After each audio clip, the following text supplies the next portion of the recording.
Oi! O barulho de fundo é temático, viu, gente? Hoje a nossa aula vai envolver esse nosso sonzinho de fundo aí. Eu quero começar a aula lendo para vocês um trecho de um livro que eu gosto muito, tá? O nome do livro é O Grande Abismo. Ele vai dizer mais ou menos assim: não é possível levar conosco toda a nossa bagagem em todas as jornadas.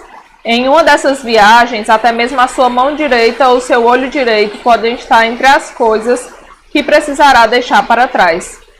Nós estamos vivendo em um mundo onde todas as estradas são raios de um círculo e onde todas, se seguidas suficientemente, acabaram por se aproximar gradualmente e terminar se encontrando no centro. Pelo contrário, estamos num mundo em que cada estrada, depois de alguns quilômetros, se divide em duas, e cada uma destas mais uma vez em duas, e em cada encruzilhada você tem de tomar uma decisão. Mesmo no nível biológico, a vida não é como um rio, mas como uma árvore. Ela não se move na direção da unidade, mas se distancia dela, e as criaturas se afastam cada vez mais das outras, à medida que se aperfeiçoam. O bem, quando amadurece, se torna cada vez mais diferente não só do mal, mas de qualquer outro bem. Tá? Gente, por que eu disse que hoje a nossa aula tem tudo a ver com essa música de fundo, né? Que no caso é um toró que tá de cair o mundo e alguns trovões. Hoje nós vamos estar estudando sobre condutores e situação de equilíbrio eletrostático. Então, isso vai ser algo que vai estar presente para nós, certo? Então, vamos lá. Deixa eu vir para cá, né? Pronto.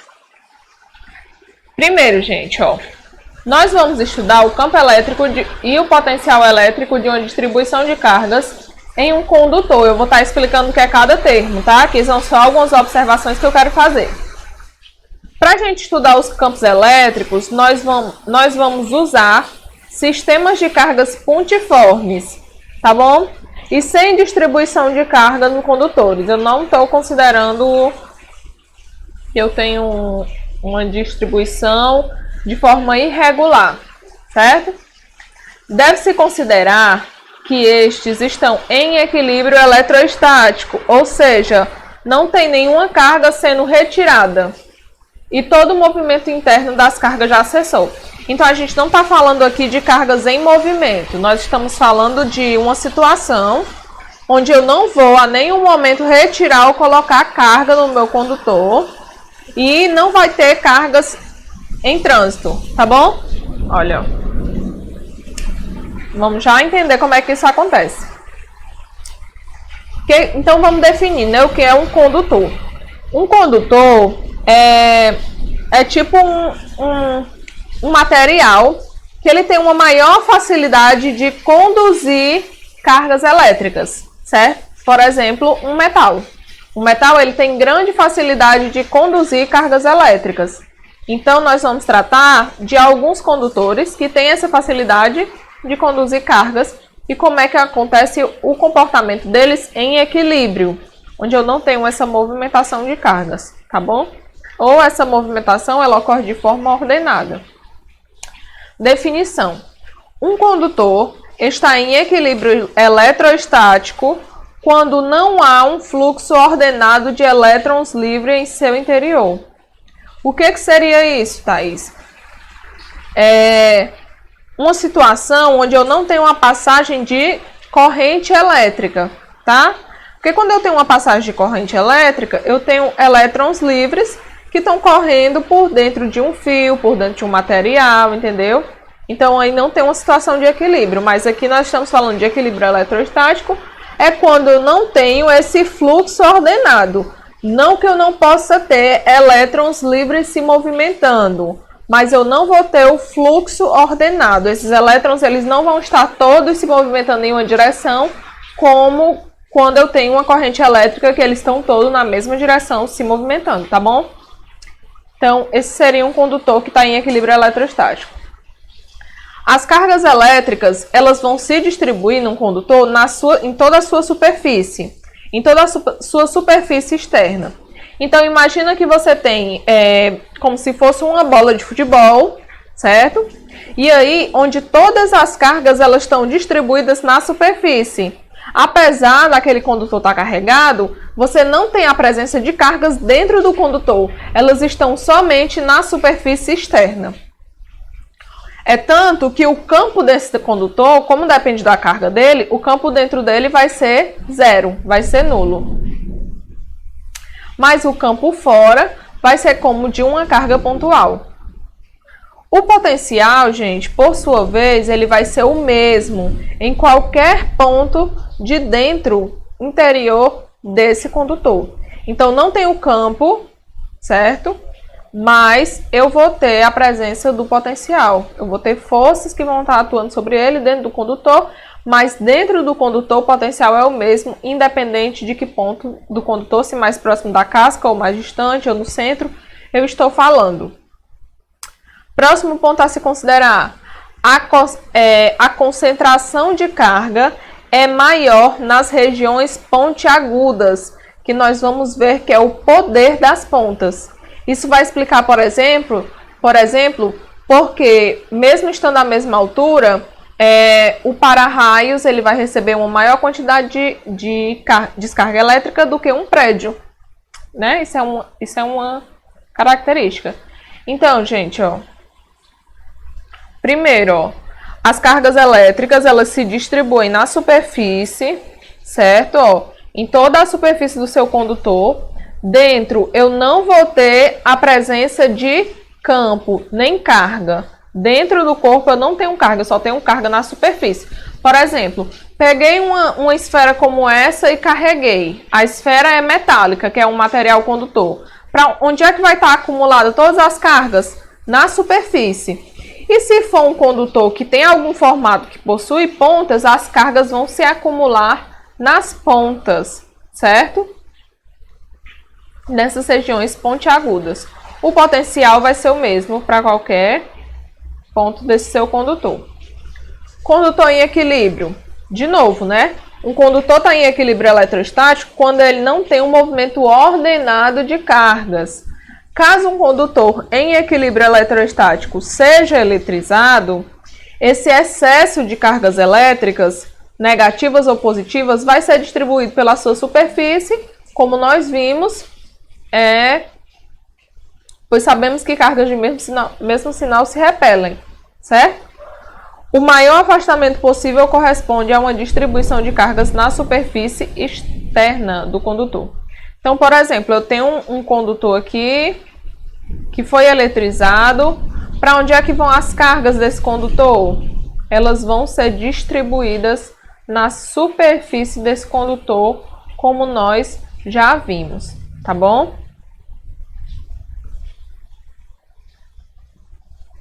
Então, características, de novo, sobre o campo, falei resumidamente, né? Características sobre o campo. Dentro, você tem a carga distribuída na superfície, dentro o campo é zero, e o campo elétrico ele vai ter mais na região externa, né? Onde as cargas estão acumuladas. Esse campo ele vai ser perpendicular à superfície do material que tu está considerando, certo? No caso aqui da tua esfera. Então, o campo é sempre perpendicular. E aí? Tá aí, se eu quiser calcular o campo a uma distância tal da minha esfera, qual vai ser esse campo? É como se você tivesse uma esfera pontual. Nós vamos ver depois. Tá bom? Então, hoje, nós vamos falar sobre o poder das pontas, que é essa distribuição, seja de cargas positivas, seja de cargas negativas, na superfície de um material condutor. Nós vamos falar de blindagem eletrostática, que é uma situação, foi um experimento que foi realizado, nós vamos ver mais um pouquinho sobre ele, onde eu consigo isolar um material, colocando ele dentro de um condutor. Nós vamos falar também sobre densidade elétrica superficial, como exemplo a gente tem a água, certo? A densidade dessas cargas elétricas que vão estar em determinada superfície. Então, quanto menor a área, maior essa densidade, e essa é a tendência dos condutores. Pronto. Quais são as propriedades de um condutor que está isolado e em equilíbrio? Que ele não está tendo contato com nenhum outro e está em equilíbrio.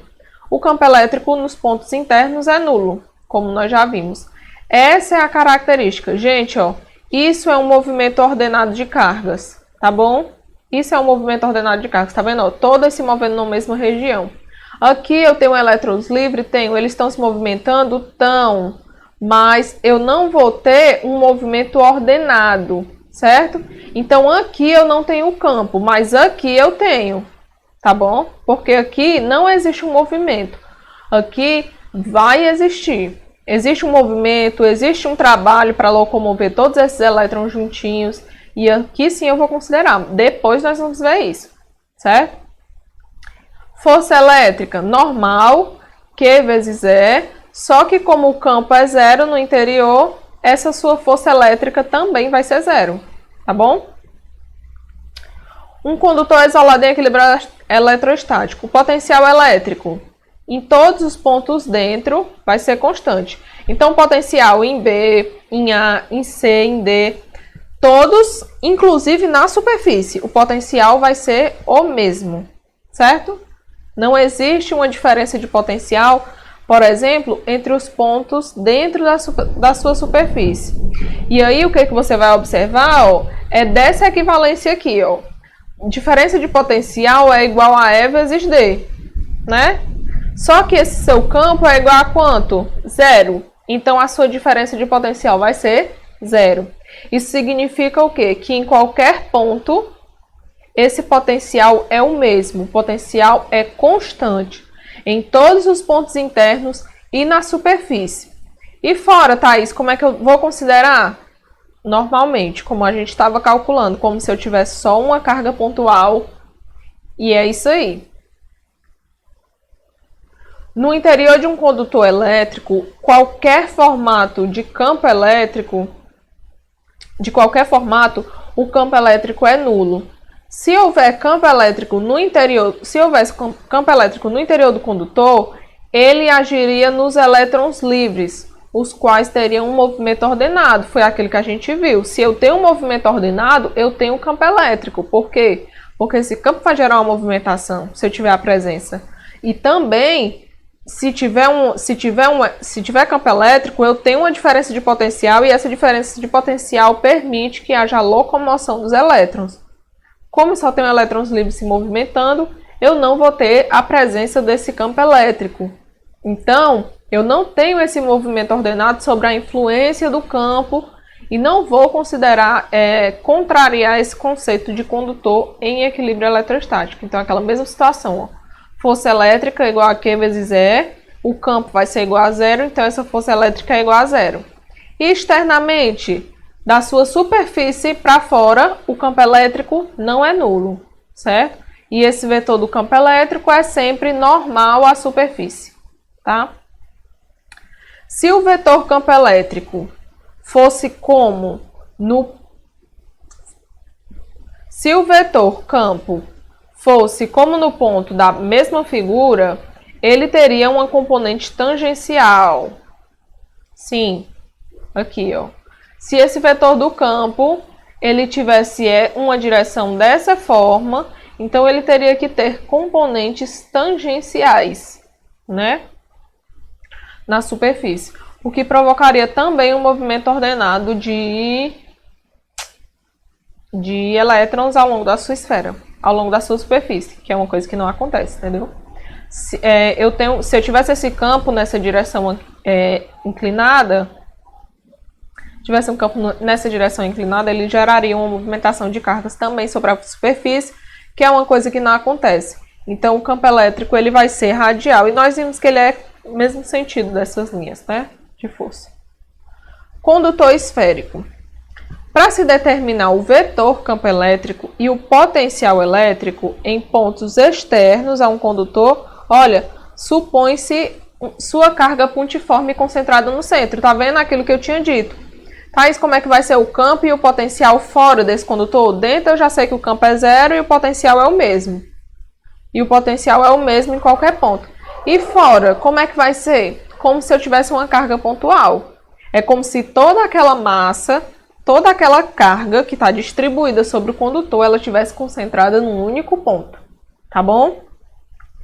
O potencial elétrico do condutor esférico de raio é o potencial de raio R, é o potencial de qualquer ponto interno ou superficial, sendo dado por um valor fixo, certo? Esse potencial vai depender do raio da esfera, tá? Então, vamos lá. Por que é interessante saber isso? Porque eu consigo determinar facilmente o meu potencial na superfície da minha esfera, no caso, e sabendo o potencial na superfície, eu sei o potencial dentro da minha esfera e sei fora também como é que funciona. Aquilo que eu tinha falado para vocês, gente, blindagem eletrostática. Considera um condutor que é oco, tá? E ele está em equilíbrio, certo? E dentro desse condutor eu coloquei um corpo C, tá bom? Como o campo elétrico no interior de qualquer condutor em equilíbrio eletrostático é nulo, decorre que A protege esse corpo interno. Entendeu, gente? Ó, de qualquer ação elétrica externa. Um corpo B induz cargas elétricas no corpo externo A, por exemplo, mas não no corpo interno. Desse modo, o condutor externo constitui uma blindagem eletrostática para o corpo C. Então, ó, vocês vejam aí, eu tenho um corpo A e ele é um condutor oco, dentro dele não tem nada. Aí eu coloco um corpo C, esse corpo C não vai estar em contato, certo? Inclusive ele está aterrado ao corpo A, para que não haja nem uma ionização de cargas. Tá? As cargas elas estão todas bem distribuídas, uniforme. E aí eu coloco um corpo C, aí depois eu coloco um outro corpo, um corpo B lá eletrizado, e esse corpo vai induzir as cargas elétricas. Quem vai sofrer influência? A e C? Não, somente A. Porque toda a carga que possa haver distribuída dentro desse corpo A, ele vai acabar parando na superfície. Então, é como se esse corpo C tivesse protegido. Teve até um experimento que foi a gaiola de Faraday. Essa figurinha aí mostrando, ó, que seria o quê? Uma tela metálica envolvendo uma certa região do espaço e proteger a pessoa que estava dentro dela. A blindagem eletrostática é muito utilizada para a proteção de aparelhos elétricos e eletrônicos contra efeitos externos perturbadores, contra aquelas interferências, né? Os aparelhos de medidas sensíveis estão acondicionados em caixas metálicas para que as medidas não sofram essas influências externas. As estruturas metálicas de um avião, de um automóvel, de um prédio, toda ela forma essa blindagem eletrostática. Então, vocês já devem ter visto aquelas telas, né? Para proteger, eles fazem esse papel dessa blindagem, da gaiola, como se fosse uma gaiola de Faraday. Causando influência na estrutura, naquele material metálico externo, mas protegendo aquilo que está dentro. Próximo ponto que nós iríamos ver, o poder das pontas. O que é esse poder das pontas, Thaís? Gente, ó, existe uma densidade de carga, certo? Que é a quantidade de carga que eu vou acumular sobre determinada área, tá? Nas regiões pontiagudas de um condutor carregado, a densidade de carga é maior, certo? E ela vai ser igual a essa variação que eu vou ter dessa quantidade de carga que está ali presente, dividido pela área que eu estou considerando. Por isso, nas pontas, em suas vizinhanças, o campo elétrico vai ser mais intenso. Por quê? Porque eu vou ter mais carga acumulada ali em uma área menor, tá bom? Então, ó, quando o campo elétrico nas vizinhanças da ponta atinge determinado valor, o ar em sua volta fica todo ionizado, fica todo eletrizado. E o condutor vai causar essa descarga através dessa ponta. Esse fenômeno a gente chama de poder das pontas. É nele que se baseia, por exemplo, os para-raios, como eu tinha dito para vocês, né? Então, para-raio o que que é? Você tem uma estrutura metálica e aí você coloca como se fosse uma haste de ferro bem grande, né? Causando um acúmulo de cargas ali naquela determinada área. O campo elétrico vai aumentando, aumentando, aumentando e ioniza todo o ar ao seu redor. Daí, gente, quando vem uma descarga, o que que vai acontecer? O ar praticamente fez o caminho para os elétrons que estão ali causarem uma descarga devido à diferença de potencial que eu tenho, né? Que a diferença de potencial é que causa essa locomoção, tá? Então, essa diferença de potencial vai fazer com que aconteça logo uma descarga e descarregue, por exemplo, descarregue, por exemplo, em um para-raios. Ó só. Como se formam os raios? As nuvens de tempestade têm altura entre 1,5 e 15 quilômetros. Pode ser mais ou pode ser menos, certo? E elas apresentam temperaturas internas muito diferentes. Na parte interior, a temperatura é próxima da do ambiente. Dentro, não o nosso ambiente, né? Porque 20 graus Celsius não é o nosso ambiente. Mas na parte inferior é bem próxima ao ambiente, certo? Do local que está. Enquanto na parte superior ela vai atingir temperaturas muito baixas, tipo menos 50 graus Celsius, entendeu? Então você tem uma diferença de temperatura muito grande. Essa enorme diferença de temperatura, esse gradiente de temperatura, gera ventos muito fortes no interior das nuvens. Lembra quando a gente estava estudando aqueles processos de transmissão de calor? Então você tinha as correntes de convecção que eram geradas justamente por causa dessa diferença de temperatura. Então isso acontece também dentro das nuvens, né? Devido a isso, o que que acontece? As cargas, devido ao atrito do ar que é gerado dentro, elas vão se separar. Então você vai criar uma situação de eletrização naquela nuvem que estava, né? Justamente por quê? Porque vai ter muito ar ali circulando ali, as correntes de convecção dentro da nuvem, devido à grande diferença de temperatura que existe. Dentro da nuvem existem pedacinhos de gelo também, e o atrito do ar com esses pedacinhos de gelo vai gerar esse processo de eletrização. Aí o que que acontece? No interior das nuvens, na parte inferior, você tem um acúmulo de cargas negativas, que são elétrons que estão doidos para se libertar, enquanto na parte superior você tem um acúmulo de cargas positivas, certo? Que dificilmente vão, ó. Então o que acontece é mais ou menos assim, ó. Você tem uma nuvenzinha neutra, aí o que que acontece? Devido a essa diferença de temperatura que é muito grande, geram as correntes de convecção, que vão separar, que vão ionizar esse ar e a nuvem também. Na parte superior, acúmulo de carga negativa, na parte inferior, acúmulo de carga positiva.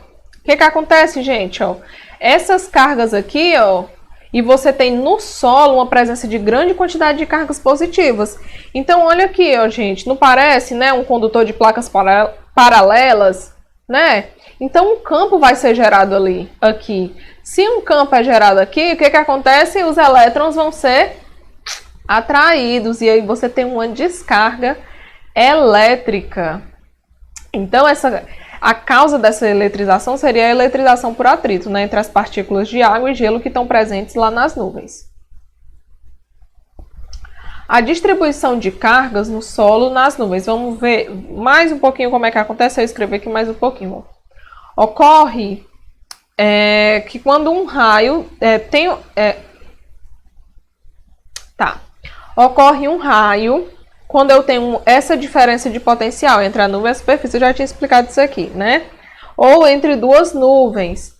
E quando essa diferença de potencial é suficiente para ionizar o ar, ele vai romper, gente, essa rigidez dielétrica, ele vai romper essa resistência que o ar tem de permitir essa condução de elétrons.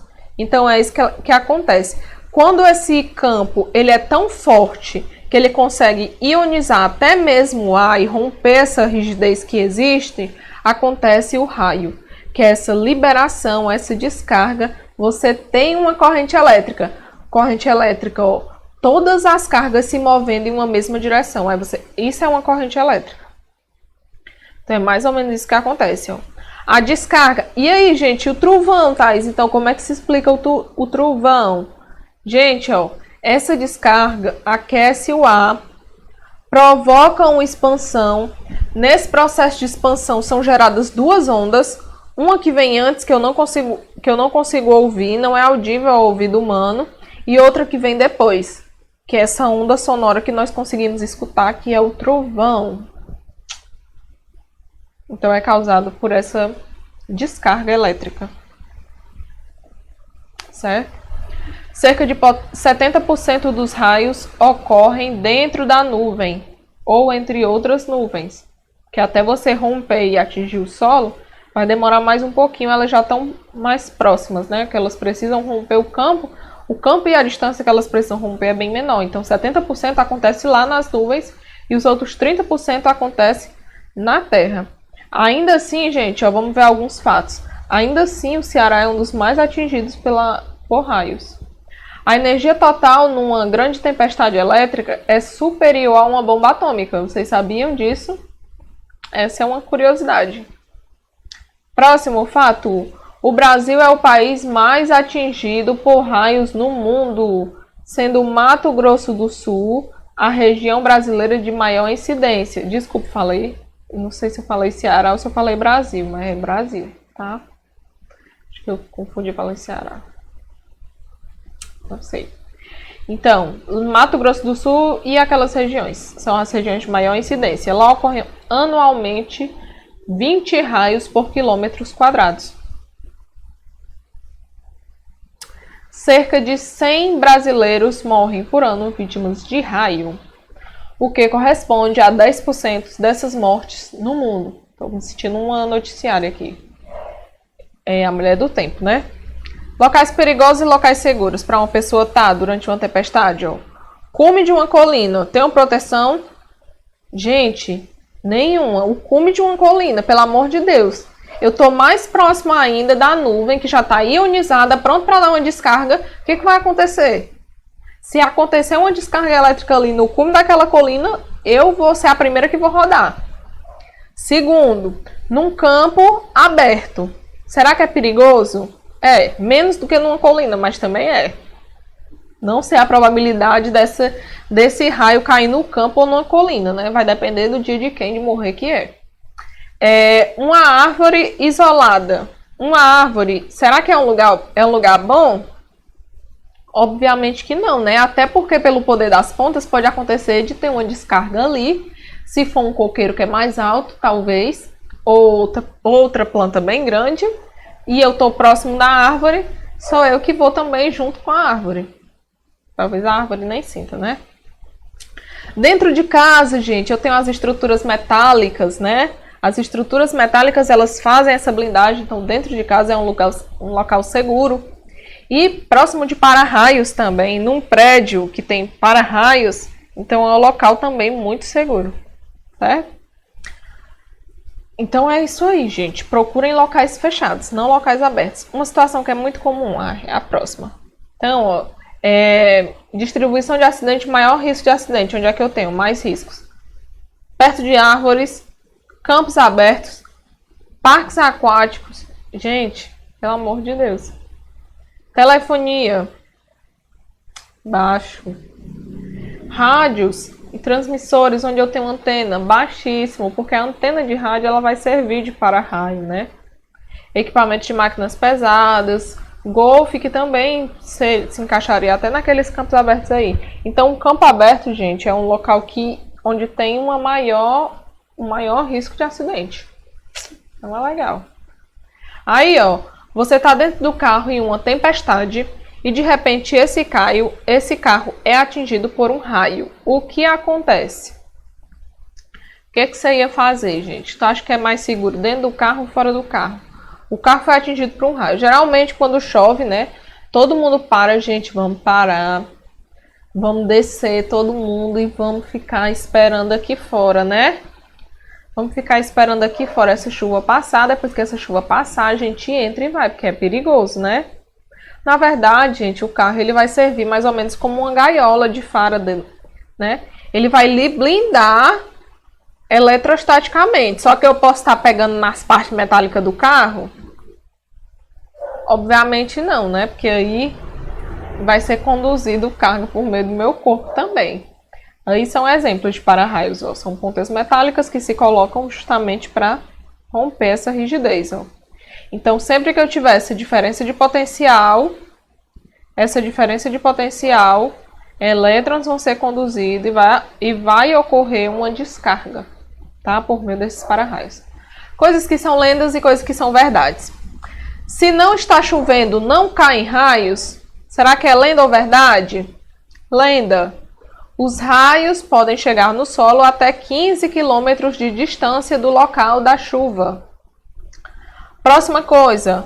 Sapatos com sola de borracha ou pneu de automóvel evita que uma pessoa seja atingida por um raio? Será que é verdade? Talvez a explicação não seja essa, né? Não é que ela não vai ser atingida por um raio. Solas de borracha ou pneu não protegem contra raios, tá? No entanto, a carroceria metálica de um carro de boa proteção oferece boa proteção para quem está no interior, desde que ele não esteja tocando nas partes metálicas. E assim, mesmo que o carro seja atingido por um raio, é sempre mais seguro estar dentro do que estar na parte de fora. Segundo, as pessoas ficam carregadas de eletricidade quando são atingidas por um raio, por isso ninguém deve tocar? Errado, gente. Na verdade, quando as pessoas são atingidas por um raio, elas não vão dar choque. Elas precisam que aconteça um socorro médico e elas sejam reanimadas, né? Porque elas receberam uma carga elétrica muito grande. Ainda que no corpo delas existam cargas elétricas, diferenças de potencial, neurotransmissores e tudo mais que vão servir para enviar todas as informações, uma carga elétrica que uma pessoa que leva choque sofre a ponto de desmaiar ou algo do tipo, ela vai precisar de um socorro médico muito grande.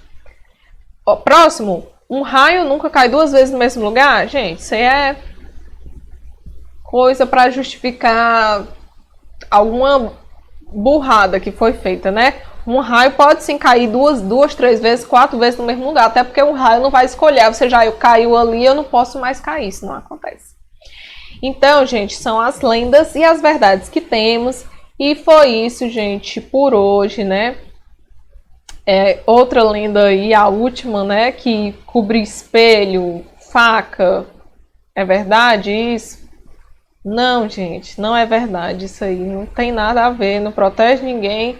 Quando cair um raio, vai ser do mesmo jeito. Então, ó, obrigada. Tchau, cheiro pra vocês. Até a próxima aula. Espero que vocês estudem. Para quem estava em dúvida quanto ao e-mail, tá aqui, gente, ó, o e-mail sinalizado cnsafisica3@gmail.com. Como vocês estavam com dificuldade de entrar, gente, eu sei que o sistema também é muito ruim, tá? Então, cada atividade eu vou estar dando um prazozinho de 1 semana aí e você vê se você consegue fazer. Tá bom? Tchau, beijo, cheiro. Até logo.